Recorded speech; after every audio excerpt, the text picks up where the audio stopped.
இந்த காலத்தில் husband and wife வந்து 2 பேரும் ஒர்க் பண்ணுறதுனால டெய்லி 3 டைம்ஸ் சமைக்கிறதுங்கிறது ரொம்ப கஷ்டமான விஷயம் இல்லையா?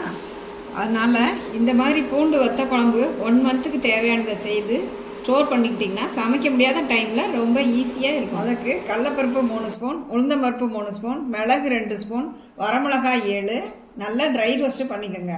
ஒரு கைப்பிடி கருவேப்பிலை சேர்த்து ரோஸ்ட் பண்ணிக்கோங்க. பிறகு கடுகு 15 கிராம், வெந்தயம் 10 கிராம் தனியாக ட்ரை ரோஸ்ட்டு பண்ணிக்கோங்க.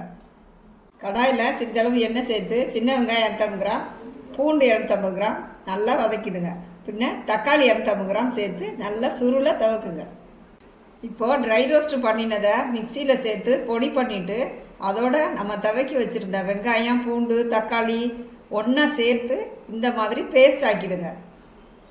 இப்போது கடாயில் 4 கரண்டி எண்ணெய் சேர்த்து கடுகு, உளுந்து சிறிதளவு சேர்த்து பொரிஞ்சதும் சின்ன வெங்காயம் 100 கிராம், பூண்டு 100 கிராம், கருவேப்பிலை சிறிதளவு சேர்த்து பொன்னிறமாக வதக்கிய பின்னாடி இந்த அரைத்த விழுதை சேர்த்து மிக்ஸ் பண்ணுங்க. இப்போது மிளகாத்தூள் 70 கிராம், மல்லிப்பொடி 30 கிராம், ஜீரகப்பொடி 15 கிராம், உப்பு 65 கிராம் சேர்த்துட்டு புளி 100 கிராம் தேவைக்கேற்ப தண்ணீரில் நல்லா கரைத்து சேர்த்துடுங்க. பெருங்காயம் 1 ஸ்பூன் சேர்த்து நல்லா கொதிக்க விடுங்க. தேவைப்பட்டால் தண்ணீர் சிறிதளவு சேர்த்துடுங்க. சுண்டை வத்தல் 20 கிராம், மணத்தக்காளி வத்தல் 20 கிராம் நல்லெண்ணெயில் வறுத்து இதோட சேர்த்துக்கோங்க.